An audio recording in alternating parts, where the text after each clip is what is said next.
Anyway, let's get started with Yuri Lowenthal and Platt. Give them a warm welcome. Thank you guys so much for having us here.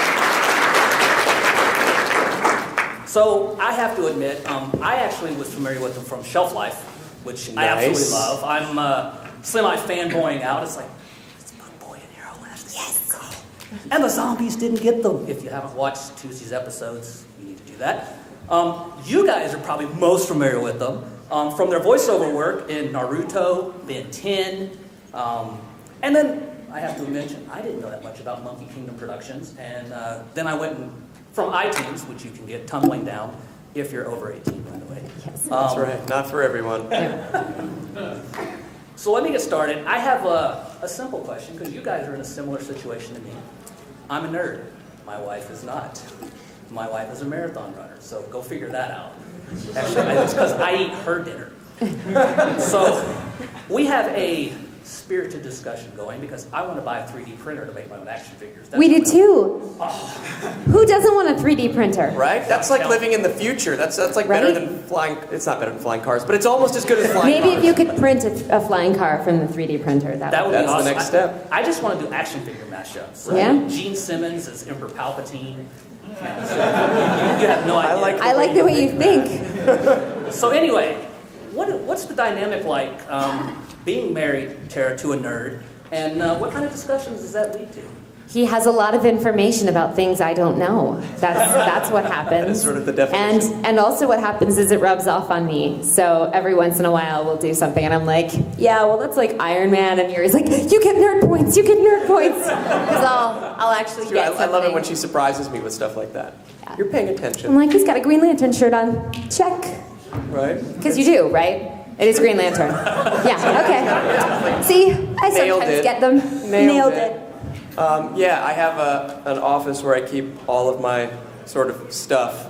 I'm respectful about the rest of the house because I have a lot of action figures and other sundry toys and books and DVDs. The truth is he just likes to be surrounded by them in his office. It's not that he's not allowed to have them in the rest of the house. They just make their way into his office. They inspire me that way. So yeah, we find a good balance because I come from that experience and she doesn't come from that experience, but we found a way to coexist. My stand-up Boba Fett was forced into the office, so I know exactly what you mean. I have a stand-up Han Solo.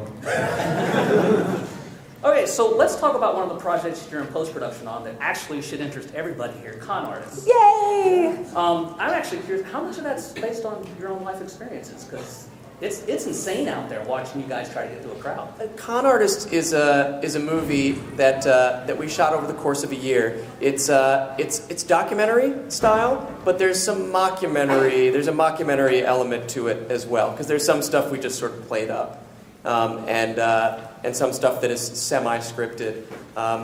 It came about because a friend of ours who is a documentary director said, it's a sort of a funny situation you guys are in as voice actors going to conventions, and because he had seen the experience of you go into the convention, like you go to the convention and you guys are famous, and then as soon as you walk out of the convention hall, you're nobody because you're not Tom Cruise or whatever. Like people don't recognize you, so people don't care, and you're like you can't like we can't get in line at a club and go, oh, here, let's just go to the front. By the way, Sasuke, Tamari, we don't care. Like the real world, the outside world doesn't care about that. And so we thought it was a really funny idea, and we've always thought, Mandalorian in the house, outstanding. Sweet. Outstanding. See, I would have just said, awesome outfit, people. See? That's the difference. That's how we work together. It's sort of this idea of fame in a bubble. And he said it'd make a great documentary, and I was like, yeah, that sounds like fun. And then he texted us back a few minutes later and said, it'll be called Con Artists. And we went, done. We got to do it now. So over the course of a year, we went to a bunch of different cons and we shot, con footage. We even shot at Phoenix Comicon. That's right. In 2010. If you were here, you might be in the movie. And we apologize for it taking so long, but it's almost totally done, and we look to having it out this summer. It is about the con experience and voice actors going to cons and the experiences that they get into. we play very heightened versions of ourselves. Yeah, I mean, we're playing ourselves because I'm Tara Platt and he's Yuri Lowenthal, but we're not really playing ourselves because it wouldn't be nearly as much fun in the movie if we weren't ridiculous. So we play it up a little bit, and we look forward to you guys seeing it. So Yeah. we had hoped that we would be able to show it at Phoenix Comicon because this is our first time since we did it, that we've been back. But it wasn't quite ready yet. And if any of you guys are on Twitter, are any of you guys on Twitter? Yes? No? Maybe. Yeah, maybe. You may have heard of the internet. I don't know. You can always there's this thing follow called Twitter. You can follow us because we're always doing updates about things like that. And there's also, we have a Twitter handle for con artists. And if people have photographs of yourself with us at conventions or yourself with other people at conventions and you start tweeting it to us personally or at con artists, I think it's at con artists movie. At Con Artists Movie, we'll retweet it so that people can see your photos with us. A lot of cosplayers in the movie. Yeah, it's very, very silly and fun. And but we hope yeah, you all like it, and please Yeah. tell us your thoughts and share it with your friends and stuff like that when it comes out we're this excited. summer. And then I want to talk about your book real quick, since Yeah. you're talking about voice work. Sure. Voiceover Voice Actor came out roughly 3 years ago, so Yeah. it's probably between the editing process and whatnot, probably about 4 years old. What's changed now? 4 years is a long time in the voiceover world. What kind of stuff has changed since you originally wrote that? That's a great question. A lot has changed, but a lot has stayed the same. Technologically speaking, now many of our sessions are not done on paper script. Like, you used to show up and there would be like a binder with all this paper in it and you'd be flipping through, finding your lines, and now almost everything is done on iPad, and oftentimes it's being controlled by the director in the booth, controlling what you're reading on an iPad to read all of your dialogue and things like that, which is great because you're saving trees, but it's also hard on your eyes. So I know a lot of voice actors now that have gotten to get glasses, which is sad, I guess. It's sophisticated. Oh, I mean, it's called We're Getting Old. Oh, It's totally Nuts. nerdy and hot. It's nerdy and hot. But then also there's been a huge increase in the number of jobs for motion capture and performance capture for video games. And now they're starting to blur the lines a little bit between being a voice actor and doing motion capture, because they used to sort of be a little different. Like, there'd be a lot of stunt guys that would do the motion capture and the voice actors would come in and voice the role, but they wouldn't be the same. And now, more often than not, they try to cast the same actor. So we are now doing more and more motion capture in addition to voiceover, and you will sometimes do the motion capture on the stage with all those little glow-in-the-dark balls all over you, which is awesome. And you do There's no way to look cool There's in no that way to look outfit. cool in that. You look like a There's no scuba way. diver with glow-in-the-dark balls all over you. That's what you look like. And so you do all the work there, but you're also mic'd. And so a lot of times they use the performance from the motion capture stage, which is different than actually being in a booth with your dialogue, because you've actually got it memorized like you would if you were in a play or in a movie. And so things have shifted a little bit, but the work itself is still very much the same. You show up for a group record, you have your scripts, you have the other actors, you're recording together, you're doing a dubbed animation session, you have your dialogue, you have the beeps, you have the time code. I mean, a lot of that is still all the same. And as far as the business is concerned, we're seeing a shift, and I can't tell quite yet, but I suspect it's certainly only at the beginning of in video games, where a lot more like tablet type video games, iOS games and so on, are being created that are going to be a lot cheaper than $60 to buy, and people get as much fun out of as they would a much. Like, I found that sometimes I don't have the focus to play, all the way through, the last, Persona game or whatever, which could take, 1,000 million hours. 1,000 million. 1,000 million hours. He's really good at math, also. Right. I leave that to Tara. That's part of our agreement. But I'll jump on Temple Run or whatever on my phone. I've seen a lot of people doing that. Sort of hop on, hop off games as opposed to fully immersive games. And I think there will be a gradual shift toward probably making more of those type of games, and maybe a little less of these massive role-playing games, or these super immersive games that take 100 hours or more to complete. Which, as much as I love those, that's sort of where the market's going, which could translate to less voiceover work, because a lot of those games don't necessarily require the same amount. Or not. I don't know. Maybe there will just be more, tablet games to be working on. We'll see how it goes. Those are sort of the trends that we've noticed. Yeah. Okay, well, and one more question before I throw it to the crowd. Let's talk about shelf life. Let's talk about Let's talk about. Does anyone here watch Shelf Life? Yeah, could I? Yes, one hand? thank you. You know what I love about that is that I'm so jealous that the rest of you get to now start. There are 43 episodes online, so you've got your whole life in it. 4 seasons. 4 seasons. The season finale of season 4 is goes up Tuesday. So at that point you'll have 43 episodes to go through, plus all the behind the scenes stuff and the Facebook page and our Tumblr and all that. It's a show. It's about 4 action figures on a young boy's shelf. So it's sort of like it's like not safe for work Toy Story. And not safe for small children. Right. Sorry. You might want to wait until a certain age to start watching it. But it's one of the things that we put together because when a lot of times as actors we're working on other people's projects. We're hired to work on somebody else's project, and every now and then we feel very passionate about making projects of our own, where we have more of the control, and to make the kind of projects that we would want to watch and play the roles that we would want to play. So that's when we created this show, Shelf Life, and it's fun, man. It takes a lot of work to put a show like this together, but it is so much fun. And Travis Willingham, who you may know from a bunch of other shows and video games, is on the show, and he is a comic genius. With an eraser. With his eraser. With his eraser, and other things, and it's a fun show. We've had a blast doing it, and you can see that the show starts in one place when we were in the first season because we were sort of figuring it out. We only had a certain amount of money to so we were trying to keep it on the cheap, and then with each season you see the show getting more and more expansive and more fun, and now.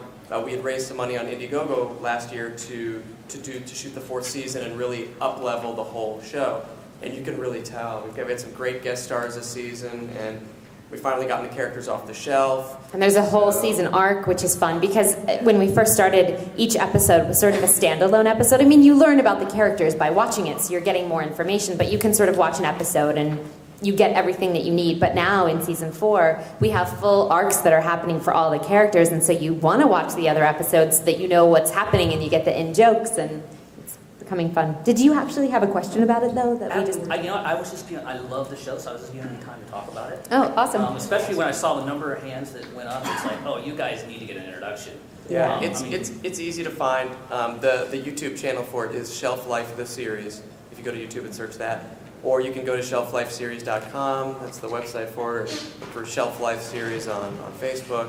It's easy to find, and like I said, I'm jealous you get to start, and you have that all ahead of you. It's fun. There is a nun ninja in it. A nunja? A nunja. Uber cool. Yeah. So I'm going to throw open the audience for questions because I'm sure you have a slew of questions. That's how we usually like to run these. We want to make sure that you guys get to find out the things that you want to know with the limited time we have up here. So right here down the front.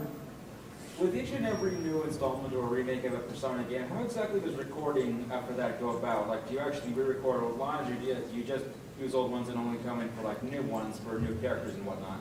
I believe that what we do is that they have us record per game individually. So even if we've already set a line that was used in a previous game, they would have us re-record that line when we're doing our new recording session for the new game. Because oftentimes that'll be like 8 months apart or 2 years apart. I mean, you're not recording it back to back. And so it just makes more sense for them while you're in the booth, while you're recording for that session, just to record everything that they know that character needs to say. So you sort of start from scratch every game and you record. Although there was a lot of filling in. Like I think for Golden, they just added scenes that weren't in there before, and so that was all new stuff. Obviously, where it came in to a really interesting place is when we started doing P4 the animation.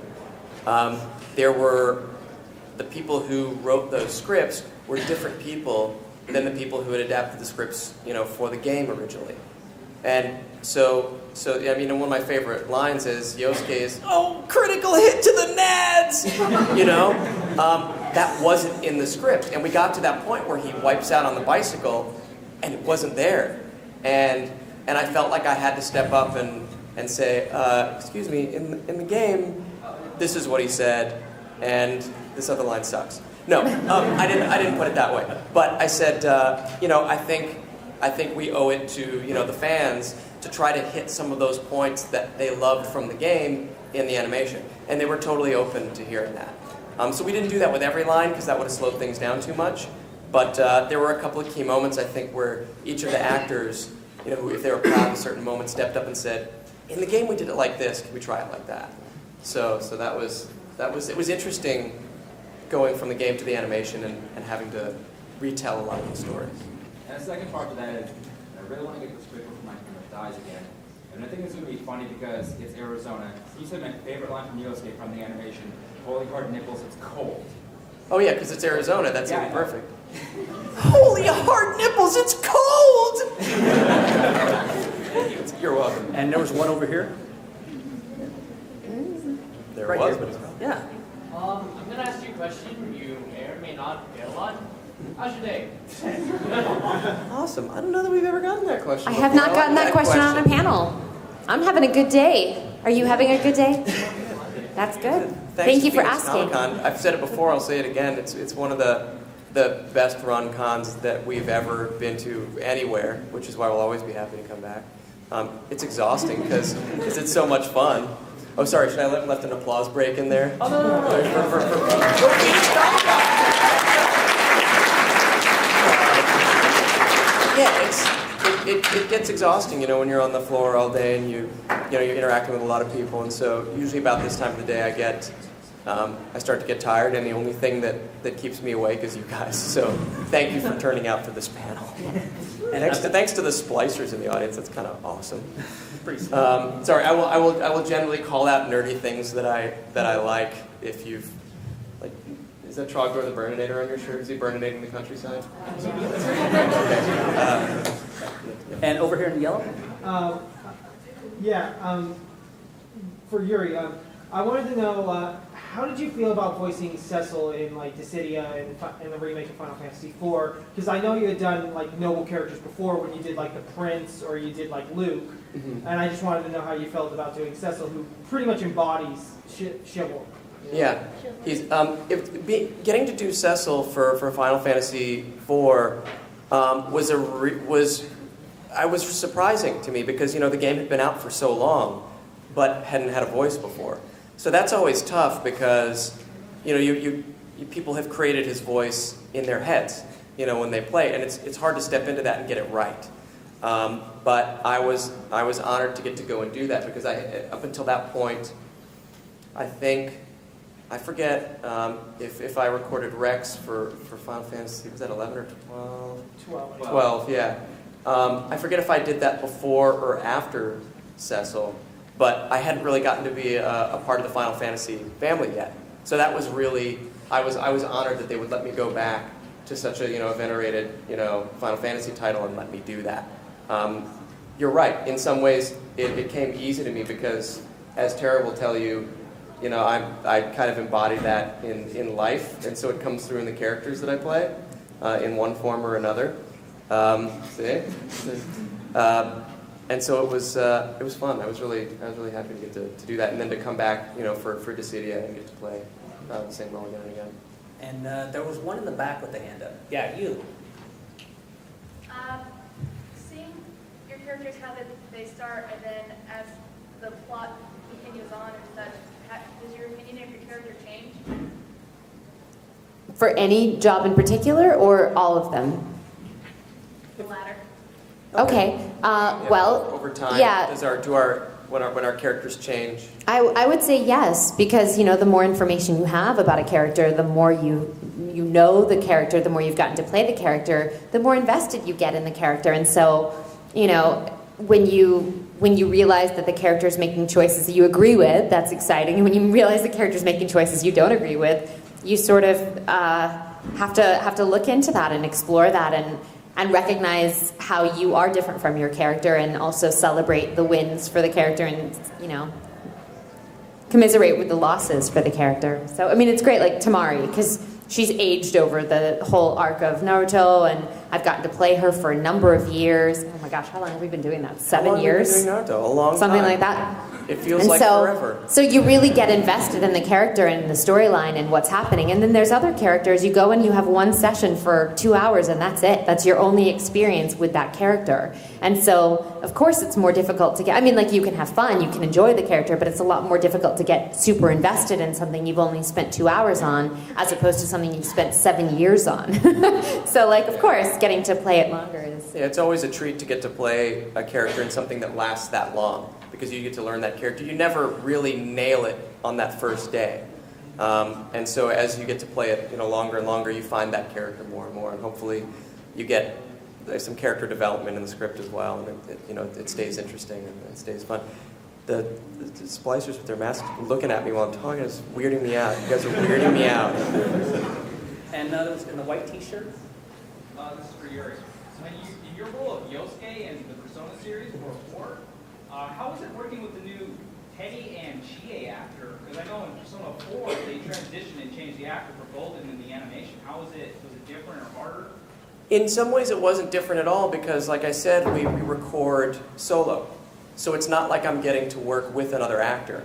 So because the writing stayed the same, because the characters stayed the same, I was just reacting off what I was reading in the script. So for me it was no change. But because Erin Fitzgerald, who plays Chie, and I are such good friends, I started imagining her saying the lines, and she is crazy and fun. And it actually, I think it made the relationship between those two characters possibly stronger. I'll leave that leave that to you guys as to whether you felt that way. But it got a lot more fun. I felt. And that's nothing to say to the actor who was doing it before. But it just when you change things up like that, it creates a different dynamic. But we don't always get to work with the actors in the room. And so on one hand, it was no change at all. Well, that brings up an interesting question. What's it like to get your ass kicked by Samuel L. Jackson? Oh yeah, that was it's the only time probably that I'll ever get to fight Samuel Jackson. Was on African Never Samurai. say that. It might be. Oh, that's you true. might have other opportunities. That'll be my goal. My goal. Snakes on a submarine. I don't know. I was going for snakes on a shelf. Snakes on a shelf. Snakes on a shelf. We already have a snake on the shelf. Absolutely. Samurai Snake is one of the characters on in our Shelf Life show. Yeah, the funny thing about getting my ass kicked by Samuel Jackson, which I love that I can say that, is that we went for several years on we did the first series, and then we did the game, and then we did sort of the follow-up movie, and I never met Sam once throughout that whole time. And so people would always ask me, what's it like working with Samuel Jackson? I'm like, I don't know. But I finally met him at the launch party for the game, and I felt like I have to go up to him and introduce myself. And I went up and I said, hey Sam, you've been kicking my ass for the last 5 years. I figured the least I could do is come and introduce myself. And he laughed, and he was a really, really nice guy. I was so happy that he was a nice guy because it could have gone a totally different way, and I'm glad that it didn't. Then he would have actually kicked your ass. Right. Although that would have been kind of cool too. In the back in the black, please. Back in black. When comparing recording sound via motion capture with being confined in the studio with maybe better acoustics, we both prefer acting out the character as they're delivering the lines, like a stage, like a movie, or would you rather be more in an audio booth with better acoustics for your voice? What you prefer? That's an interesting question. The question is acting, on a mocap stage, where we're doing the voice, but it may not have the same, the good acoustics that a studio does, because it's a big, wide open space, versus acting, in a space that's meant for voice recording that's, perfect for that, but not getting to do all the movements. That is a tough question. Yeah, which would we prefer, or? I don't know, because better? I think my ultimate preference is actually on camera, where you get the costumes and the props and the other actors, and you're actually in that world. So you would think sort of second to that would be motion capture, because you're on a sound stage working with other actors and you have sort of props, even though really it's that with some balls on it. It's not the actual prop. But it's interesting because there is something really fun about being in the booth, using your imagination, creating that whole world in your head, because sometimes when you're on the motion capture stage, even though you're having to react to the monster that's looming, you're really just looking at a blank wall, which is Or a stick with a dot on it, which is even weirder, that you're following the stick because that's the monster. You're like, okay, I'm a crazy person right now, but that's okay. So I don't know, because there's something really nice about being in the booth and being able to hear yourself and modulate your voice and create the performance that way.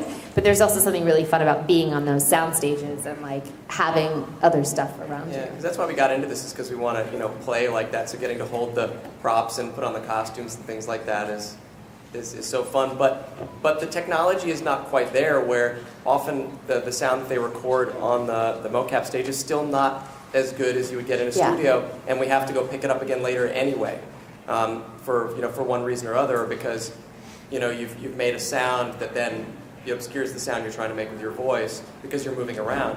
And in some ways, while it brings us closer to that natural performance, like what Tara was saying, with the costume and props and like real, it's because when you're in that motion capture suit, you've got all the balls all over, and you've got a big frame out in front of your face that has a camera and a light rig and a microphone sticking out over your head, like one of those deep sea fish. And you've got a mic, you've got all these packs on your strapped belt, to your legs and your back, and you're covered in Velcro because that's how they attach the things to you. Certain things become more difficult. Liam O'Brien and I had a scene together on a shoot we were doing a while ago, where it's like a fight and we're wrestling around on the ground and fighting. Now, that's all well and good, but we were sticking to each other with the Velcro, and we were kept hitting heads. To get in each other's face. Because your rig is about this far out from your face. Yeah. So you're trying to have a fight where you're like attached to the person. You're like, this is like hitting the frame, like, against each other, and it ends up being actually super awkward. Super awkward. So they're new challenges. Yeah. New exciting challenges. Yeah. And right there in the black, with the glasses, yeah, right with the cape. Oh, okay.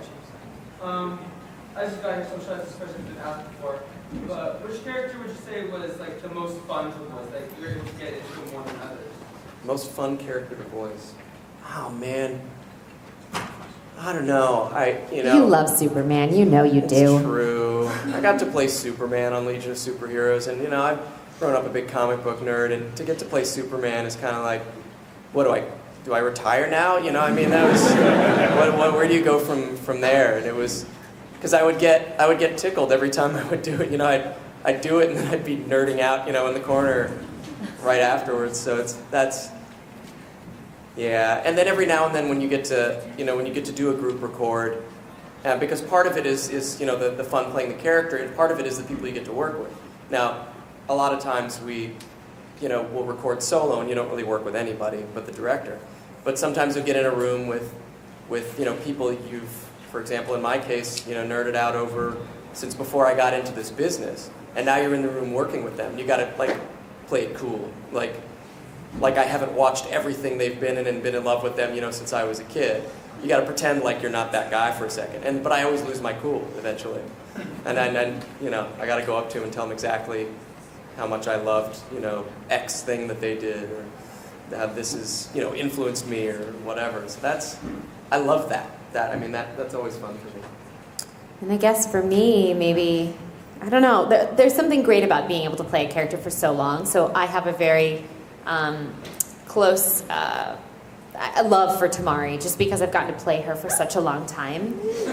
So that's fun. Bad chick. She's one bad chick. In a very good way. Well, totally. Yeah, she's awesome. Oh, right here in the brown.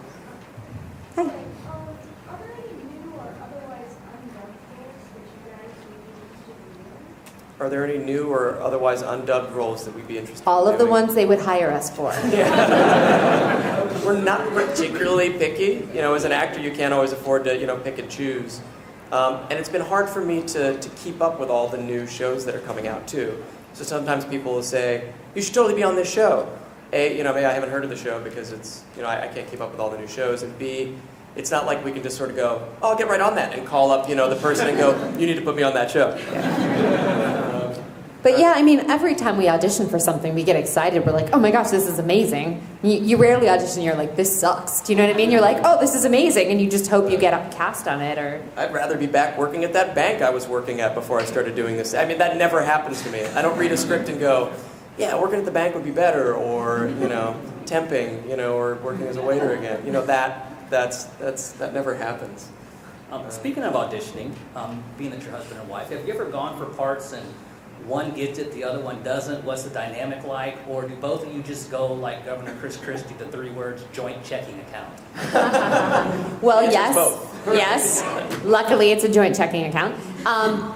That does happen all the time. You know, luckily we both get to audition a lot, and that means a lot of times there's overlap because we've worked at a lot of the same studios, a lot of the same directors, a lot of the same production companies, and so they tend to bring us in, but we may not be the right sound or what they're looking for the particular show or the role, and so it can be very disheartening. I mean, you get sad in a way when you don't book those things that you think are really cool that you're hoping that you get booked on, and on one hand, you get to celebrate in the fact that your other half has, and you're like, that's awesome, I'm so happy for you, but then there's a part of you that's like, I'm so bummed right now, and so it's a matter of, that's happened to both of us, that one of us will have gotten on something and the other one didn't, and you just sort of have to be like, I'm really sorry, babe, but I'm really excited, and you go, okay, I'm really happy for you, I'm really, excited, and you sort of celebrate the win, and you also sort of commiserate the loss at the same time, so. Yeah, well said. Pikachu. I choose you. Sorry, are you and Shikamaru ever gonna date? That is a good question. I think a lot of people would like for that to happen very much. I do not have any control over how it's going to go, but that would be There's always fan fiction. That would be amazing. Did I say fan fiction? I meant slash fiction. And in the blue, in the back. How was your experience on tabletop? Oh, so much fun. Awesome question. How was our experience on Tabletop? Well, Will Wheaton does a show for the web for Geek and Sundry called Tabletop, in which he gets people that he knows to play board games with him, and it's awesome. It was so much fun. Because it's in part about whatever game we're playing that day, but mostly it's just about friends goofing off together and you getting to see that. So it was super fun. Yeah, we played the episode of Castle Panic. Yeah. And then we also just did the live tabletop game. Yeah, on National Tabletop Day. We did Ticket to Ride. Yeah. I won. I was very proud of myself. Yeah, you did. And then we got. And to I didn't mess up the table. I didn't. And right, I know. Oh, you didn't Ann Wheaton it. No. And we got to hang out with Colin Ferguson, which talk about those situations where I try not to nerd out too much, on the star of Eureka when he's sitting at the table playing board games with us. I think I managed myself pretty well. Yeah, you did. You were very composed. Until the camera was off, and then I freaked out a little bit. You squealed like a little girl. It's okay. Yeah. In the black right there. If you could choose the life of one of your characters to live out, who would that be? If we could choose the life of one of our characters to live out, Not Sasuke. That would just be too hard and too angry. I don't have enough anger in me. Wonder Woman would be pretty awesome. She's Wonder Woman. Right. I would get a lasso on an airplane. That would be That's awesome. true. Ben 10. I mean, who wouldn't want to have a watch that you can change into all sorts of hundreds of aliens? Ben 10 would be pretty cool. Yeah, I'm gonna go with Ben 10. Plus, he's like 15, 16. This one's for Yuri. I'm not sure if you can answer this, so I have 2 backup questions in case. Okay, I'll do my best. One of my favorite antagonists in Saints Row the Third was Matt Miller. Yes. And I'm not sure if you remember playing him too much. I've seen some cover art that looks similar to him for Saints Row the Fourth. Can you confirm whether or not that you are in that? Can I confirm or deny that I am? I can confirm that I am in Saints Row 4. And if you thought that they had gone way over the top for Saints Row the Third, you ain't seen nothing yet. I couldn't imagine that they could go any further than they had, and the beginning of this game destroys that, and then they take it even further. When you find out, you'll be like, wow, he was right. I forget if I can confirm who I'm playing in that, so I'm going to play it safe, because they hate it when we spoil things, and then we get fired. I'm actually surprised you confirmed it. No, I think it's safe to confirm that I am in Saints Row 4, but I can't tell you who I'm playing. And I know that's not a spoiler because I have been in all the other Saints Row games, and I've played different characters in each one. So there you go. Right here.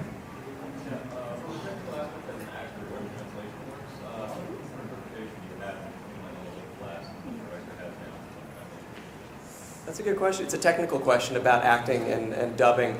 How much room do we have for interpretation as far as the translation is concerned when we're working with the script that was originally, say, in Japanese? We have a little bit of leeway, but usually it's gone through so many people. There's been a writer, and then the producers have to give approval, and you really try to stick to script. The only times that you fudge it a little bit is when it's not really fitting. So, you know, like they've written a line because maybe it was in the manga exactly written that way, but that there's just not enough mouth flaps, or it's just way too long for it to fit, or whatever is happening, and then they sort of have to massage it a little bit and say, okay, add some more words, or, you know, let's cut this out. And that's really when you start making changes. You're not usually just willy-nilly going through the script and going, I'm going to just say this now. I mean, every now and then, you know, I think as an actor you have to choose your battles where that's concerned. Like sometimes you'll think, I don't know if this is the best way to say it, but clearly it's gone through a bunch of people, you know, who get paid to do that sort of thing, to get it right. And like Tara said, sometimes it doesn't fit and we'll noodle it in the room with the director. And then occasionally, if I feel, and this doesn't happen with everything, but on the Japanese ones, because I understand some Japanese, once in a blue moon, I'll feel that the translation is kind of wrong and not true to the original Japanese. And I'll raise my hand and I'll say, can we try it with just, you know, something else? But that happens rarely. Usually it's we're actors doing a job and we you know, read what's on the script. And that's for when we're dubbing, because it's very technical. When it's like original stuff, if it's in a video game, or, you know, you're creating, you know, a character for the first time in like original animation, there's a little more leeway because they haven't already done the lip flaps and, you know, said it yet. But you also want to honor all the work that the writer did. So you don't want to just make it all up. Then you get known as one of those trouble actors. So there's a certain amount of leeway. Right down here in the front. Well, speaking of the splices earlier, how hard was it to play the creepy, crazy crawler splicers in Bioshock 2? That was playing the crawler splicer in Bioshock 2 was one of my favorite jobs ever. I was such a huge fan of the first game, and I have to say, despite my involvement in the second game, the first game is still so far better than the second game that came out. I haven't played the third yet. I imagine it's brilliant. But I was such a fan that when I kept auditioning for the new game, they're like, please, you know, and you know, we don't have a lot of power where that's concerned. It's not like I can call somebody up and say, I'm a huge fan of the game, can you cast me? As much as I would Surprisingly, that doesn't work. Right? It should be different. So I got the job for one of these splicers, and I'm like, oh, that's, you know, I was so excited. And they said, now we're gonna have 2 days of recording because it's so vocally stressful. A lot of these video games are, you know, it's a lot of screaming and getting set on fire and stuff like that. Especially a game like that. Yeah, exactly. It's nothing but that. And they said, normally we would do a 4-hour session because we have 4 hours of work, but we'd like to break it into 2 sessions because we don't like to, we're afraid that the actor's going to blow out their voice. So we'd like to schedule you, you know, on Thursday or like on Wednesday, and then again on Friday or something like that to give you some time to rest in between. But I was going out of town, so I could make one of the sessions but not the other one. And they said, well, we don't think most actors can. We're afraid that they're going to blow their voice out early on, and it's going to be a waste for us. And I convinced them through my agent to let me do it all in one session. And when I walked in, I'd never worked with this director before, and I could tell he was nervous. But I did the whole session and was strong through the whole session, and I will tell you why. That despite the fact that it was vocally stressful, I was having so much fun that I think it relaxed my vocal cords enough, and I was, you know, it made me strong enough to. I think that when you're having fun doing something, you will do it better, and you can do it for longer, you know. And I could have done that session forever. Now the day after that, I was wrecked. He could not speak. Yeah, like the week after that, I was probably. I was like, are you ever going to be able to speak again? But it was totally worth it. I loved it because it, you know, one of the things we love as actors is to get to experience things that we wouldn't normally experience in regular everyday life. Oh, so you'd like to experience some splicers? That's awesome. Let's just say, you know, I got to spend a day with insanity. Yeah. So does that happen often, the so-called vocal hangover? especially with video games, I would say. Because there is, it's nonstop. Whereas, with animation, you're doing a scene and there are other characters and things happening in between. Because there are so many lines for you to record in a video game and they have so little time, it's just like an Excel spreadsheet. It's like a list of lines and you just got to go one after the other. Usually 3 takes per line. Yeah. So if they're setting you on fire, you got to do it at least 3 times. Yeah. And they always save that. They generally save that one for last because they know that it's hard to do anything after you've been screaming. But sometimes, depending on the director or the production, they just want to go by line number, and so you might do like really whispered lines and then screaming bloody murder and then quiet again. You're like, why are we doing it this way? Because it affects your voice to do it that way. It's much easier to do all the just normal speaking sort of dialogue and then move into efforts. But everyone does it differently. Yeah. In the red.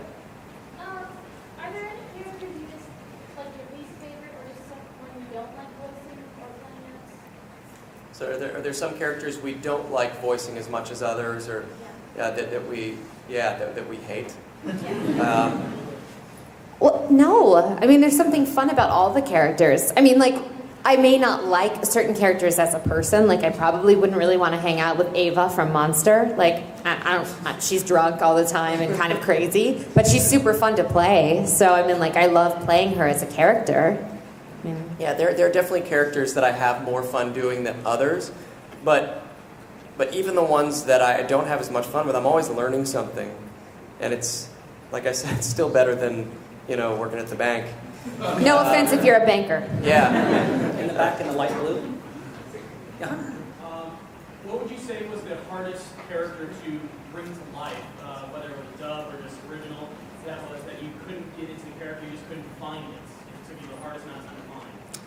Hardest character to find, or I got fired off of a show, and I don't even remember what show it was, but they had cast me as like not someone's mother in the sense like it's like a 20-year-old mother, but like a 50-year-old woman. And I mean, I've got some range, but like we just was not working, and I was doing multiple takes of the character, and I could tell the director was unhappy, and we were just really noodling it and trying to make it work, and it just wasn't hitting because vocally I was really having to press to try to get my voice to do what they wanted and make it still sound natural, because that's just not my natural voice. And then it was just I wasn't bringing the character to life because I was so focused on all the technical things that we were trying to create with the modulation and the effort sounds and the slightly whispery but also like gravelly, like it was so technical that every line we would get through and I could tell they were unhappy in the booth because you could see them, and I was just like, it was so stressful that I was actually really thankful when I got the fire. Like they were like, I'm sorry, this isn't. I was like, oh, thank you. Okay, good. I don't have to keep doing this anymore. Yeah, it's sort of a badge of honor. Like you're not a real actor unless you've been fired off a project. It happens all the time, and you gotta after a certain point, you've got to stop taking it personally, because it really doesn't have anything to do with you or anything that you could control. I showed up for a video game once, and the director handed me the script, which more often than not, we never see the script before we get to the session. So, it's not like working on a movie or a play where you get to talk to the director about the script and, memorize it for several weeks and rehearse and all that. Usually we show up, we get the script, and I got the script, and most of it was in Swedish. And the director says, I'm so glad that we found an actor who speaks Swedish. Are you okay with it written out there? And I was like, oh, I really hate to burst your bubble, but I don't speak Swedish. And he went, your agent said you spoke Swedish. I'm like, well, I'm gonna have to a talk with my agent, but I'm really sorry. I don't want to waste your time. I can't help you. I'll call somebody else. And he said, you know what? Why don't you just go in there and try to do a Swedish accent through, as much of the stuff as possible. And I was like, okay. And I was so nervous when I was in there because this was all going down that my voice started to dry out. And I could see there's a nervous-making thing you just touched on. Awful. That usually when you're recording, you're in the booth and in the mic, and there's a big pane of glass, and then the studio on the other side that has the director and the engineer, and if there's some clients there, producers and whatnot. And you can only hear them when they want you to. So when the director's talking to you, they lean down and they're talking to the mic, and then they're talking to the... But it's completely silent. But it looks like this. And it's It's the most terrifying thing ever because you're like, they hate me. I can tell they hate me. I see that they hate me. You're feeling judged. Every gesture they make is about how much they hate you. Yeah. So I've taken to not, when they're talking, I look down at my script. Like, I don't even want to, because once I was in a session, and they said, could you just hold on a second? And I was like, yeah, sure. And I was watching them, and it looked like this. And I'm like, oh God. And then they're like, and then the one guy picks up the phone, he's talking, and I'm like, that they're calling the other actor, that they're firing me. Right, they're firing, and they're telling my agent I suck. So this is so horrible. And 2 minutes go by, and I'm sweating, and my heart's pounding, and then he finally clicks over and he goes, oh, Yuri, sorry to keep you waiting. We're trying to figure out what we want to do for lunch and what we got yesterday. It's like, we had Thai yesterday and it was horrible, and we're just in, and he doesn't eat meat, and and I'm like, oh, no, that's cool. And he's like, you want some lunch? And I'm like, sure, whatever you say. And so you have to not pay attention to that because you get in your head, but it's very easy to get intimidated by what's happening on the inside. With the cape. Everybody's got a cape in this room. Have you guys ever had instances where you go to a public place and people will recognize you, but as soon as you talk, everyone's like, whoa? Did we have any instances where we've been in a public place and nobody recognized us, and then as soon as we open our mouth, people are like, oh my God, it's... Nope. I don't think that's ever happened. I mean, Nope. a few times people have actually physically recognized us and come up, and we're always like, wait, you know who we are? Wait, I mean, for real? You actually, but you don't think that we're somebody else? Like, you actually know who we are? And I think that happens a lot, or more often, when we're together, because people, we're together a lot, and people see us together, and so that happens more when we're together than when we're alone. But it's, it's the magic I was talking about, of being a voice actor is, you create those characters and people put the faces on them, so they would never, even if we opened our mouth in public, unless they had their eyes closed maybe, and they went like that. Or if you were doing a specific character voice. But, I mean, Right. we have distinctive voices, but we're not so distinctive that you drop everything you're doing and you're like, oh, that's their voice, I don't think. I mean, Right. I can't hear myself because I'm me, 'cause it's in my head, Yeah, and but that's that weird. that never happens. Oh my goodness. Right? Right there? Yeah. No, in the back. Since you're doing anime, is there scenes that you're like, why is this happening? Because the culture is different. Yes. Have you ever watched an anime? Most of the scenes, you're like, what is happening? Yeah, it's sometimes we need more explanation from the director, and sometimes we need less. With a lot of anime, especially if we're just coming in for one, character, and we don't know the show, or we haven't read, watched ahead in Japanese or read the scripts.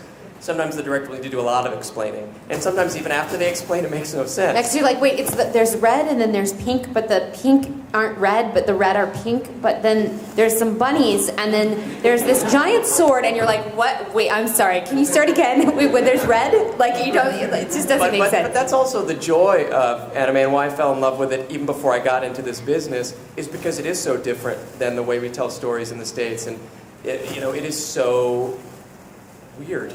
But culturally, sometimes they change it. Like, what was the show where they replaced all the drinking alcohol with drinking drinking soda Coca-Cola? pop, yeah. Because obviously you didn't want children in America to be drinking alcohol, which I understand. But they made it all about soda pop instead of alcohol, which you can kind of tell they're drinking alcohol. Because they're all drunk. Because they're all drunk. But they're like, wow, you've had a lot of Coke today. You must be really energized. Like, we all had to change the line. I'm super energized. Yeah, it's funny because sometimes I think they've taken it a lot more respectfully in the more recent years as far as like not changing too much. Be more open to whatever the specific cultural thing is, but yeah, I spent several years in Japan. It was so exciting because everything is so different there, but that's what I love about it. Right over here. What's your favorite characters that the other dubs? Favorite characters in other dubs? No, that the other one dubs. Oh, that the other person dubs. Ooh. I like your Yosuke. Of course you do. Who was the character who said, "I'll splatter your guts"? Tokiko. In From Busarenki. Busarenki. Yeah. Yeah. She was pretty cool. Yeah. And she wore one of those little Japanese schoolgirl outfits. With like swords sticking out of it. Was that not the question? Young lady right there. Yeah. I was wondering if you ever get kind of like a piece of your characters within like yourselves, or you cut a piece of yourselves in your characters, if it's kind of just defined like, this is me, these are my characters. Well, I think that was a lovely question. She was asking if we ever put a piece of ourselves into our characters or ever find that there's a piece of our character in ourselves. And that's actually, I was going to say that's perfectly worded, because I would say that's exactly what happens. That's one of the ways you bring humanity to your characters, is you find your own humanity inside and you bring that to life in your character. Now, that doesn't mean you have to do everything your character does, because sometimes you may play a murderous villain or whatever, and that doesn't mean that's your life, but you bring your own humanity to that character. And I think you learn something from every character you play, and you take away something from that character. It's like taking away a relationship from a friend. You learn from being in relationship with that person. You learn about them, you learn about yourself, and that's where you grow. And so I think that's beautifully worded. I don't know that it's as intellectual as that. Like, I don't go into the character and go, so what part of myself shall I put into this character? Like, it's not heady. It just sort of naturally happens, because the more you start to investigate and explore and get inquisitive about the character, the more you start to find those parts of yourself that get excited, and that's the part of you that is starting to sort of magnetically attract to the character, and then vice versa. It's sort of a... Well, and I think that in some ways it might be the reason you got cast in the first place, is because there's something naturally within you that they felt resonated with that character. So I think, yeah, it happens without even thinking about it. That's a great question. And right there, and I'll take a couple more out. Yuri, in Tales of the Abyss, you voiced both Luke and Ash. Was it hard fighting and arguing with yourself? In Tales of the Abyss, I played both Luke and Ash, and he was asking if it was hard fighting with myself. That's the fun stuff, man. That is what every actor dreams to, get to, and something you could only do really in sort of a voice acting capacity. I mean, you see it in Lord of the Rings with Andy Serkis when he does Gollum and Smeagol. But there's a lot of, that is to a certain extent for him even voice acting. It's harder to do on camera because it's two different people. Now with technology these days, it still can be done, but it was fun. It was fun because they're both different sides of the same coin, and somebody needed to smack some sense into Luke, so it might as well have been Ash. Yeah. Black t-shirt. Yeah, I have a question.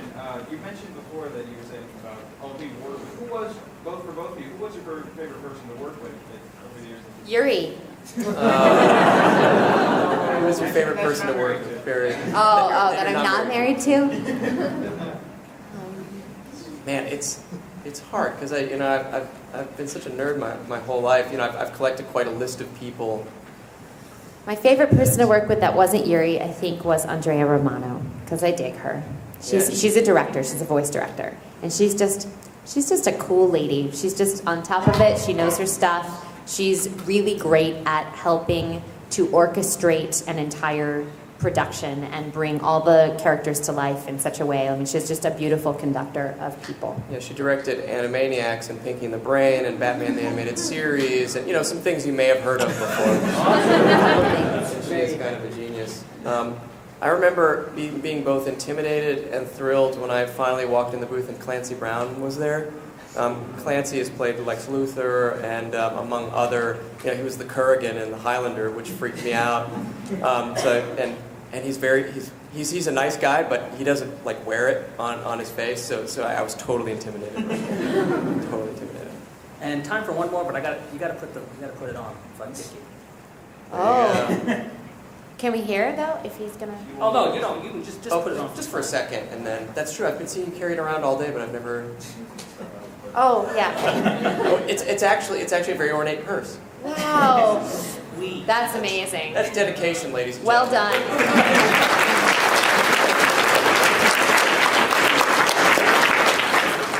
right, go ahead. My question was, even though Naruto seems like it's not going to die, do you have plans for if it does? Naruto seems like the show that would not die, but do we have plans for if it does? Yes. I mean, our plans are to keep auditioning for everything else. We're actors, man. We've always got a plan. We never expect for a thing to last too long. When something lasts as long as Naruto or Ben 10 or shows that seem to be Bleach, shows that seem to go on forever, we've always got our irons in as many fires as possible, and why we produce things on our own as well, because you never know. But even those can't last forever. I mean, Right. we do them as long as we possibly can, and you sort of you try to live out. It's like I'm not a parent, but I would imagine in a way it's like having a kid. You sort of like try to give it the best and then sort of send it out into the world, because you sort of raise it and stick it out there, and so that's what you do with your projects. You sort of you give them as much as you can, and then you stick them out in the world, and you start something else. Like you just sort of keep. Yeah. And I'll just take a last second then to possibly embarrass someone, but thank them as far as creating projects that you hope will last forever. We had this awesome producer on our last current season of Shelf Life. His name is Stephen Dangler. He's sitting in the audience. He's right on the aisle right here. He also played Iron Dragon. So those of you that raise your hand that watch Shelf Life, he's Iron Dragon. He's a big producing force in the web world where we need that kind of support, and thank you for that. All right, so Yuri, one last question, nerd to nerd. Xbox One or PS4? PS4.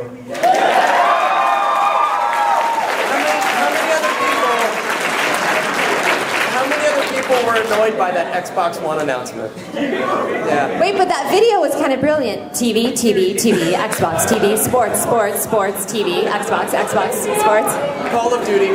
See, I do get some of it. It rubs off on me a little. Yeah. Come on. I mean, everybody likes watching TV. We'll always find a way to watch TV. We want a game console that does something different. Can the Xbox make pizzas? Can the Xbox One order pizza? Probably. That's a good point. I'm not surprised. Thank you guys for coming out.